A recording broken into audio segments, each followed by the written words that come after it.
Hello guys, কেমন আছো তোমরা সবাই? তো আশা করি তোমরা সবাই খুব ভালো আছো। তো সকাল সকাল রেডি হয়ে গেছি, ব্যাংকে কিছু কাজ ছিল তো ব্যাংকে যাব বলে। তো দেখো আমি আর আদিত্য এখন এখানে বেরিয়ে পড়েছি।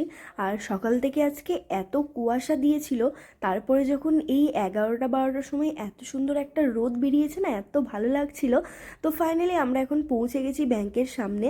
আর এখন আমরা ব্যাংকের ভিতরে যা যা কাজ ছিল সেগুলোকে কমপ্লিট করে প্রথমেই আমরা চলে গেলাম সানরাইজে এখান থেকে কিছু খাওয়া দাওয়া করতে, কারণ সকালবেলায় আমরা সেরকমভাবে কিছু খেয়ে আসিনি।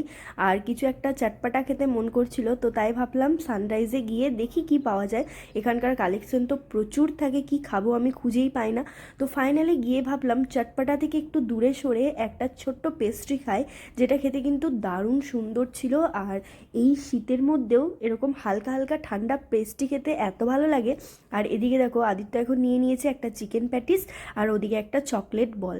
তো চকলেট বলটা দেখে তো আমি ভাবছিলাম যে আমাকে কি একটু দেবে না, এত সুন্দর দেখতে। তো তারপরে যাক ফাইনালি আমাকে দিয়েছে। তো আমিও খেয়ে দেখলাম, এটার দারুণ সুন্দর টেস্ট। তো খাওয়া দাওয়া করার পরে আর কিছু কাজ ছিল না, তাই আমরা সোজা বেরিয়ে পড়লাম বাড়ির উদ্দেশ্যে। তো এই মিনি ব্লগটা তোমাদের কেমন লাগলো ডেফিনেটলি কমেন্ট করে জানিও। আর তোমরা সবাই কে কোথায় শীতকালে কীরকমভাবে এনজয় করছো সেগুলোও কিন্তু জানিও।